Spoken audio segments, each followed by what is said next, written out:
We are really happy and proud to have the head of scripted at Rubicon TV, producer Ann Kolbjörnsen here. Welcome up on stage.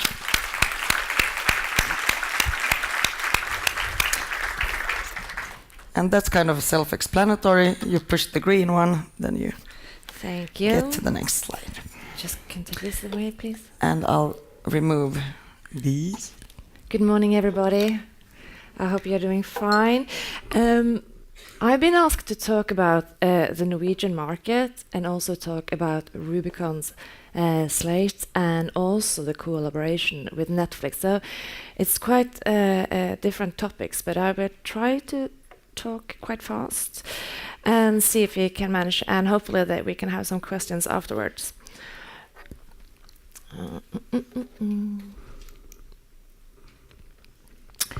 When I'm talking about the Norwegian market, I will talk it from a producer's point of view. And I also think it is important for us to talk. Yesterday it was like TV is the new film. And from my point of view, it is also like not only TV, but the new buyers like Netflix and the other ones. So I will try to use the word drama series instead of TV drama. Well, Norway is a bit over like 5 million people, so the market is quite small, and that affects how many buyers and producers that can be in the same market. But it's also important to look at the Norwegian audience, who they are and what they dream about, because that will affect our content. As you know, our country is quite long and it's plenty of space for us. And these social anthropologies talk about like the Norwegian, the way we are. That we love nature more than others, and that affects our content. We seek the loneliness that it can offer us. And as you know, we have a quite rich country with a huge middle class because of the oil. We are not too fun about or like authorities, and we are described as quite naive and small urban people. But at the same time, we are very into technology. The broadband can be used between 90 and 95% all over in Norway. And that also explained why we use a lot of iPhones, and also why I think Bing watching is quite popular in Norway. So with our culture in mind, we developed drama series with a strong local content and combined it with topics that are quite universal. Today the situation is like this, that the feature film has been stable, but there are not that many people who's going into to the feature film industry anymore. So the audience have moved from maybe this outside, like if you're not considering the blockbusters, there will be around like 30 or 50,000 people who is watching each feature film now. So the audience have moved towards the traditional TV, but also to internet and Bing watching. So it has been an increase lately in the drama production in Norway. And I think one of the reasons is that actually people want to reach a bigger audience.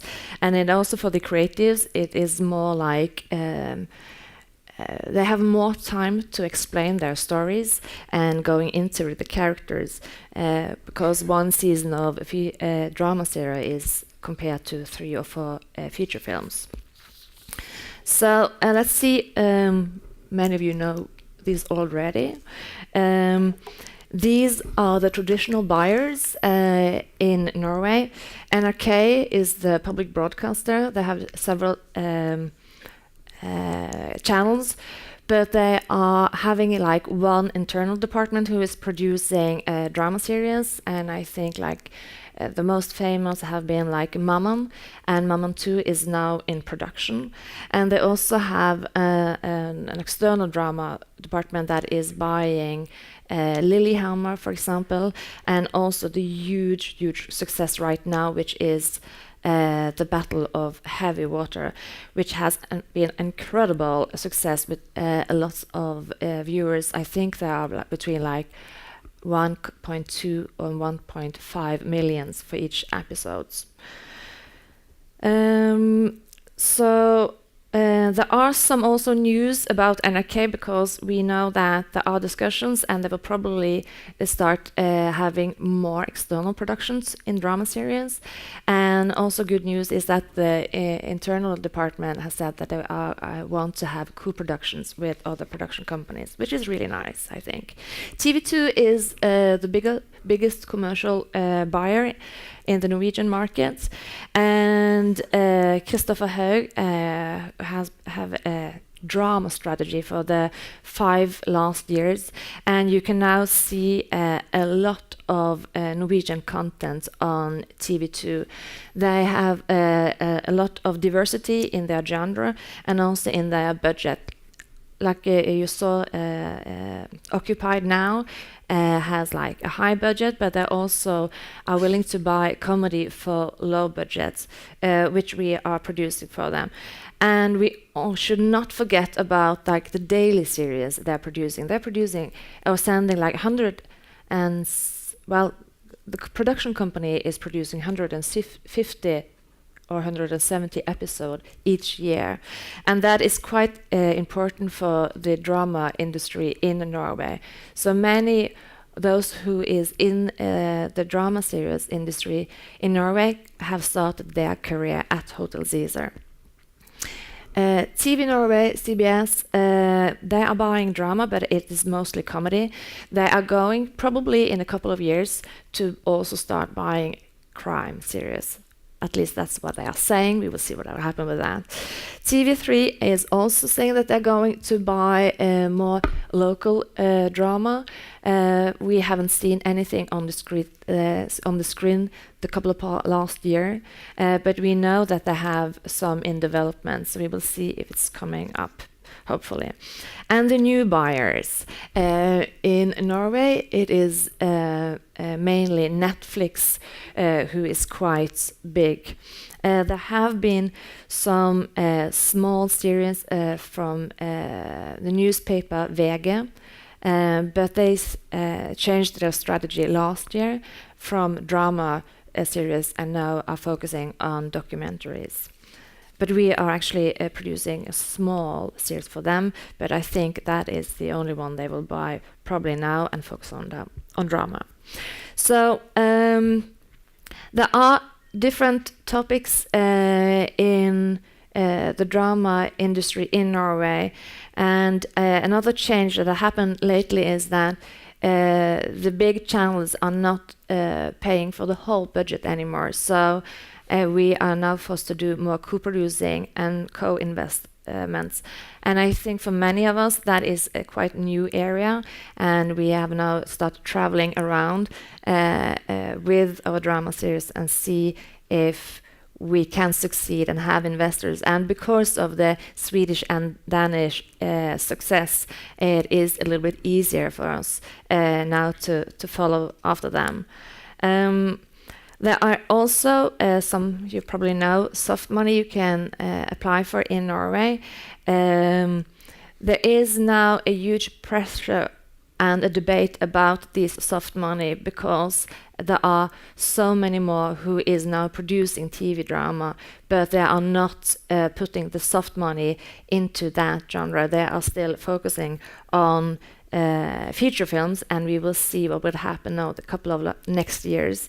For I think from 2011, the TV industry used 175 million Norwegian kroners for producing TV drama, and now it has expanded to 440 million kroners. So it has been like increasing a lot. Well, these are some of the Norwegian production companies, and it is a trend in Norway that a company can not only survive making drama series. So most of us are either we are producing drama series and entertainment, and that's what Rubicon and, for example, Monster is doing, and other companies are producing drama series and feature films. Which most of them, and Filmkameratene are the ones who is now making the huge success with the Battle of Heavy Water. So that was the buyers and the sellers.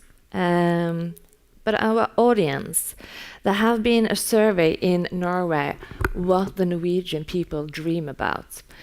And I think you can see now, since we now have a good economy in Norway, there is no like huge or extreme any dreams we have.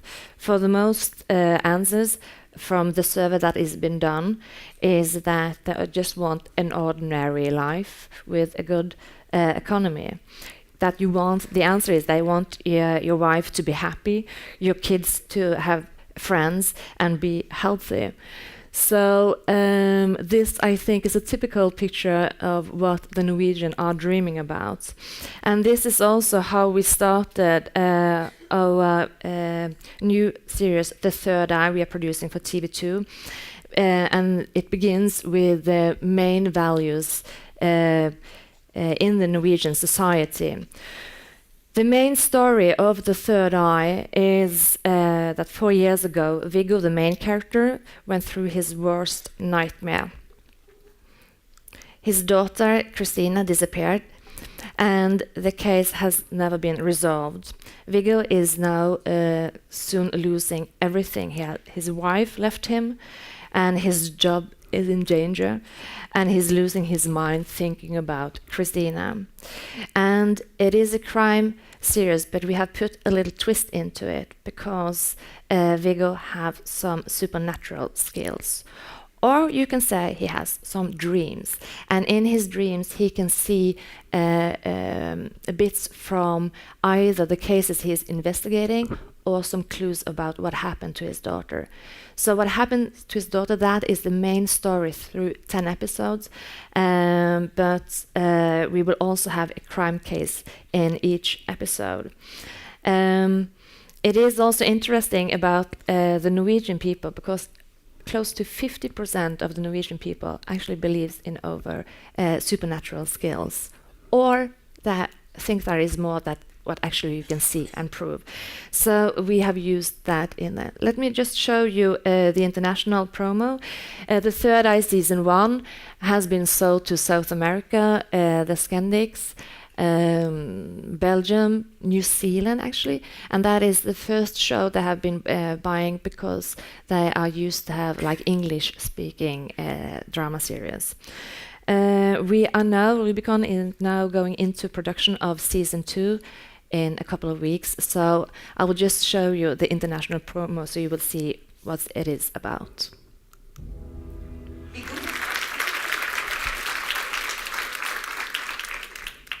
Yeah, we will make 10 more episodes now, start shooting in 2 weeks, and we will deliver everything to TV2 around Christmas. Rubicon TV is a company that is both entertainment shows, and we are also now, the last year, start focusing on TV drama or drama series. So I think the way we are thinking about the content is that we don't want to make stories that are mainstream, but we want to develop stories with a twist. Our strategy is that we will focus on the writers, not the directors or producers, but the writers. And we want to have original scripts, and it must be serials. So we are not making any feature films or any adaptations. And we are focusing on giving as much as freedom as possible to the authors. We have made like The Third Eye, which is like a kind of Nordic noir, and we have actually made quite many comedy shows lately, and the most famous is Lilyhammer. Last year we were done with the production, and that was season 3. They had a budget for like 120 million Norwegian kroners. So that was a high quality show, but on the other side we are making also drama series for web, and we made a show called Kassenbäder, and that is a budget on 3 million kroners. So we try to have a diversity in the way we are thinking, and that is also forcing us to try to renew ourselves and look at different ways to do production, and also that is a perfect way how to get new talents into the system. That is Kassenbäder, and other shows actually are in development now is Maniac, and that will start shooting in the beginning of March. And Maniac is the tagline is fantasy hero or everyday loser, and that is because in Norway now the American dream has gained his foothold into the Norwegian culture. So the main character you will see in the middle there, he has his best time of his life. He's taken everything to the extreme. Every day appears to be a party. Everyone admires him. It's simply too good to be true, and it is. Espen, the main character, has escaped from reality and into the fantasy world, where he shares everything with Håkon, his best friend. And at the same time, the psychologist, because he is on a mental hospital, actually, there is the reality, and try to get him back to the normal life. So there is a fight against the fantasy and the psychologist. So I think it's like a drama comedy, but with a serious topic. So I will just show. We haven't started shooting it, so just like a little teaser, you can see how the way we are thinking. Let's see. We are making that for TV2, and it's 10 episodes, half an hour. And other project that we are developing right now is we have 2 nice projects coming up from the creators behind Lilyhammer, and we have another huge project which will be a political thriller, and the author there is Ole Marius, who is also the main author of The Third Eye. So that's what we are working in now, and hopefully we will start shooting in if everything goes well and got the money, we will shoot it in 2016 or 17, hopefully.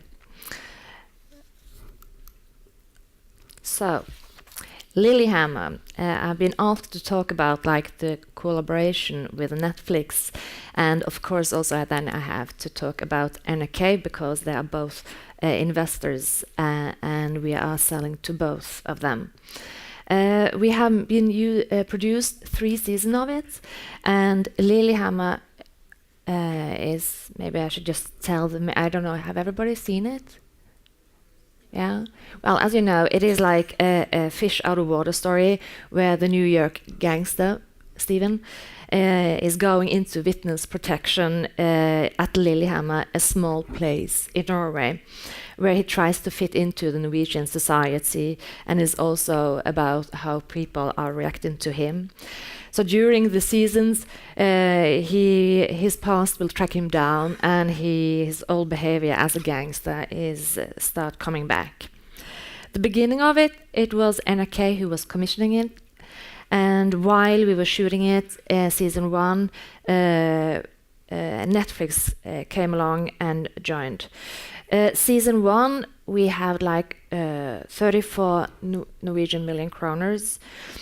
Season 2, it doubled to 63 Norwegian million kroners, and then in season 3 we doubled it again with 120 million kroners. It's a nice way to do it. In the beginning, as I said, it was NRK who had the show, and in season 2, Netflix and NRK was equal partners, And in season 3, then Netflix was the main investor of it.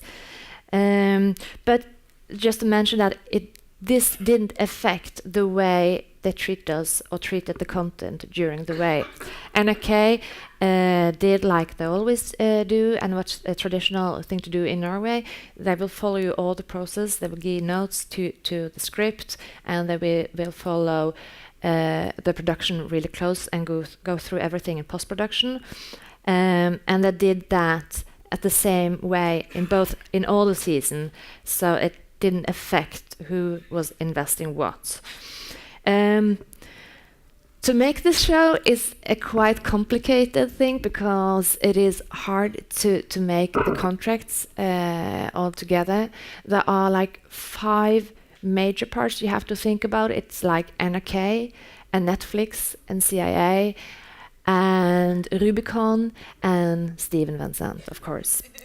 So I think like the last season we used like 9 months of negotiation, because when you have like 5 contracts and one wants to change something in one paragraph, then you have to go back and renegotiate for it. So when you do that, you will need a lot of lawyers in different countries, just like a tip.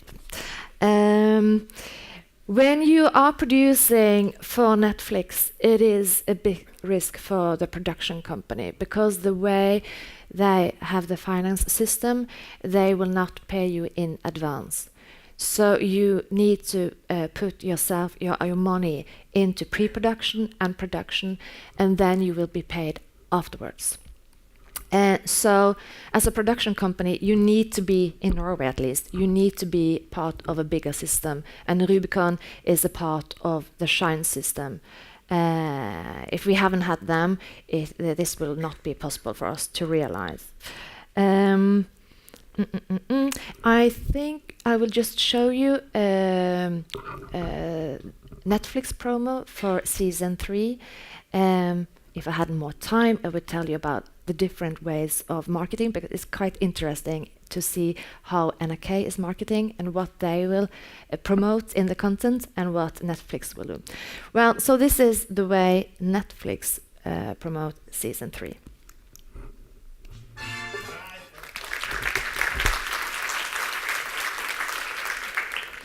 It is a big production. In the last season, we had more than 200 actors in this show, and we have around 250 crew members, and we were filming in 4 different continents. So yeah, and we also produce it the way in the speed as the American ones. That means that if you're producing for Netflix, then you should produce 1 season each year.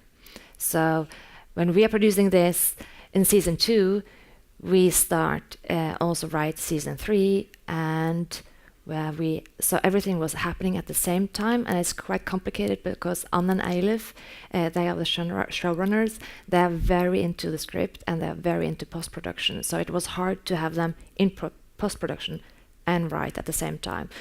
But that's the way they do it in the US, so that's the way we did it, or close to it.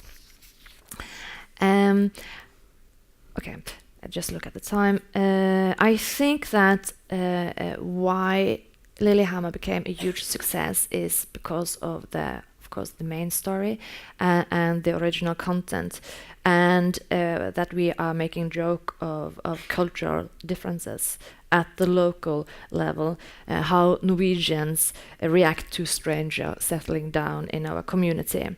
And of course, it helps to have a big star in this show. And Steven, he's extremely good in marketing and use his network, and he was actually the guy who got Netflix into this show. Just to be honest, I will not take the honor for that. And also, I think what was important for us is that the timing was perfect, because Netflix was looking for original content while we were pitching this while Netflix was going in and launched in Scandinavia. So we were quite lucky with the timing. And we have tried also to look at that for season 3 and do like similar or like help them a little bit.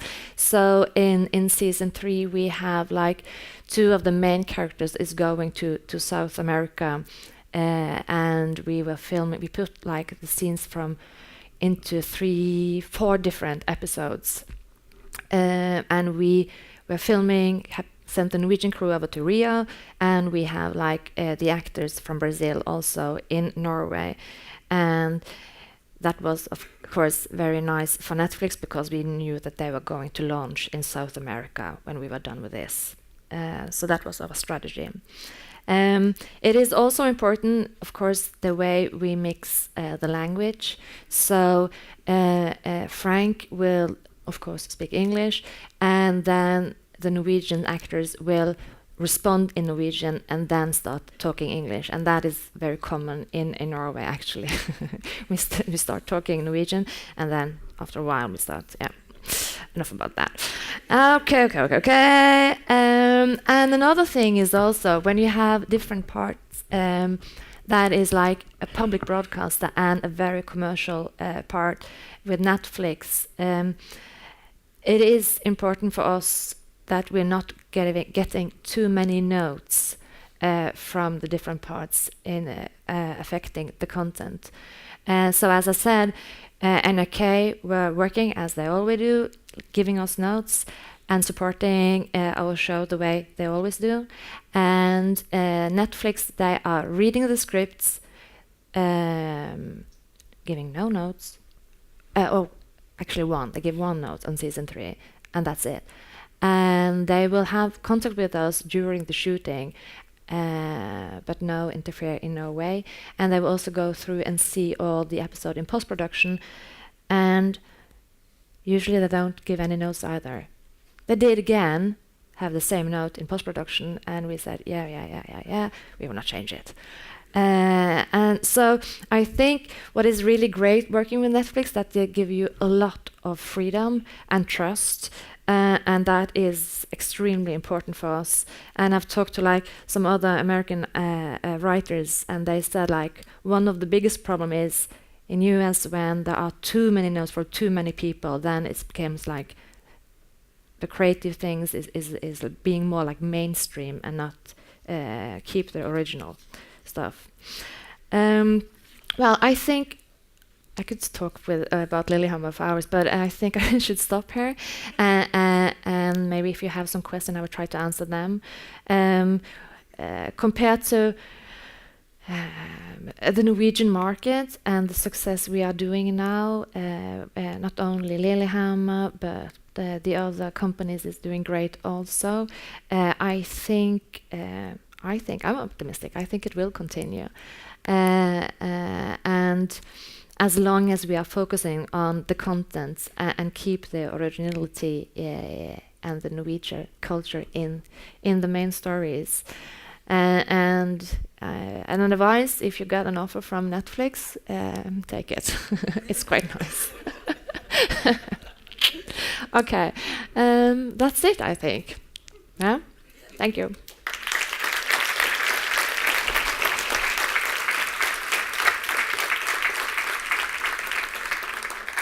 Thank you. Oh God. Thank you, Anne. Well, as Anna said, we do have some time for questions if there's someone that wants to ask her something. We have the catch box. It's kind of hard to see. Yeah, Johanna. I'm thinking what everybody's thinking. What was the one note from Netflix? We have one of the main character. He is very frustrated about that the Norwegian government doesn't give him enough money and support. So he is thinking about doing a suicide attack. And so you will see him with like a bomb belt and thinking about should I not. And they said, is this the right time to make fun of these things? And we said, yeah.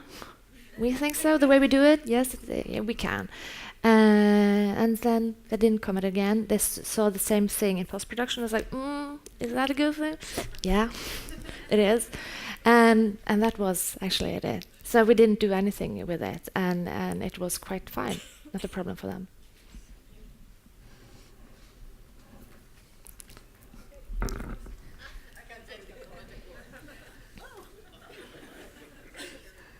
Perfect. Helena. Yeah. Everyone, I think, also wants to know, how did it come about the first time they came on board? So you produced it for NRK. Yeah. Was it that they saw it in the market, or did you? Or did Steven just say, I'm going to get Steven Netflix on is board? like, he's super nice, but he's really crazy, and he's really good. If he wants something, he'll go for it, and so he knew Ted Sarandon, and I think also, I don't know if I should mention it. Well, I will do it. Yeah, please. They love Bruce Springsteen and his music, so he used that to get in to have a meeting with them, and he just talked about like the main story and showed them some like rough clips from the couple of first days, and they said, okay, we are in. We will at least go for 2 seasons. So yeah. Mm?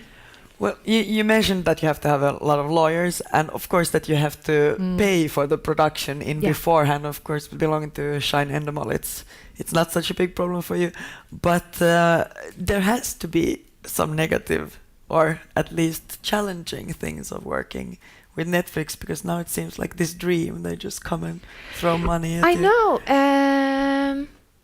And I was like, I have been thinking about it. Is there anything? And I'm sorry, I have to disappoint you guys. But the ones that you are communicating with, they are in the main office in LA, right? Yeah, yeah. Well, the time difference. That would be a negative thing. I mean, when you're producing, you work 24/7 anyway. You know, I mean, so I work Norwegian time. I go home, make some dinner, and then I start the LA time. Yeah. Okay, but I so think, it's round the clock. Yeah. Yeah, okay, and that's not a that's negative thing for a producer.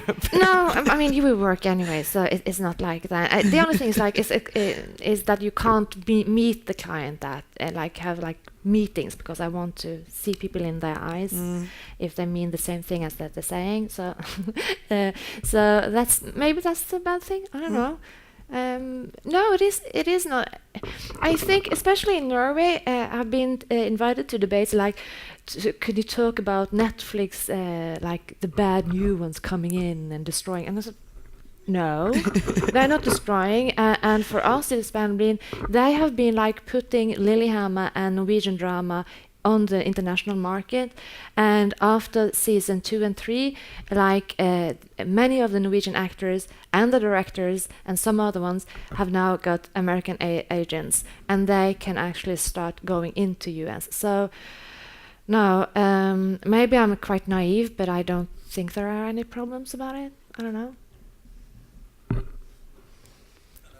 Yeah, just Just Peter. You said for the 3rd season you had to work as in US, producing a new season each year. Mm-hmm. Would you say, have you learned anything from that? Have you taken any experiences from that way of working into all your other shows? Yeah. Can you give us an example? Yeah, maybe it's not like a good thing, but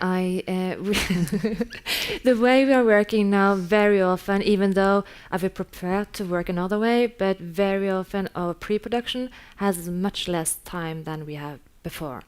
So I think the way we are working now is more like risky, and that is not always a good thing, you know. I would like to have like people that should have more like prep time and stuff like that, and also in post-production, you need actually to have a lot of editors, and then you need to work 24/7, and we do that more often also with the Norwegian shows now. Yeah, you just give it to Tom. Yeah, perfect. Hello. I have 2 questions actually. First one is about the runs, the first runs, the development in then from first season to 3rd season. Who has the first run and where are you selling it around? And then the second question is about the revenues. Are you talking about payout to writers, creatives, or is there a split royalty for those? For the writers, For the creatives? we are very lucky in Rubicon because we have writers in-house, so we have a special system for them how we will pay them bonuses and such things. But they are not like, we're not hire guns and into a company. They're actually we have several writers in our company. So that did that explain was it? the First, that second was the question? second, and the first one. The runs, the first one did NRK. How was the system? I mean, did it premiere on Netflix first and then NRK? Oh. How was the order? NRK has in all season have a worldwide premiere. That is very important for them. Was that an answer? Was there more? How does it work in Scandinavia? Do Netflix have a first run? Oh no. What we do with this is like it will always start at NRK, and then it will have like depends of the contracts, the different contracts that we have with them, but they will go out then in Canada, US and South America, and we have a long holdback for Scandinavia.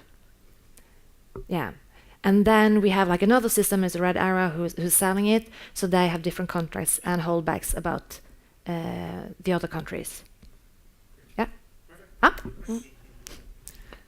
Okay, we can have one last question. Liselott.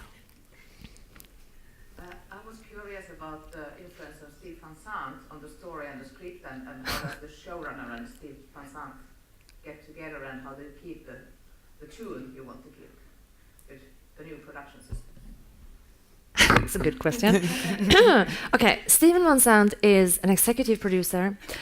He is the main actor. He is supervising the music. He's making the music. He, in season 3, episode 8, he was also writing it and directing it. I will not recommend that. I mean, I love Steven, but it's too much. And I tried to, when I was negotiating with him, it's like, I mean, you're one person. It's actually too much, many things going on.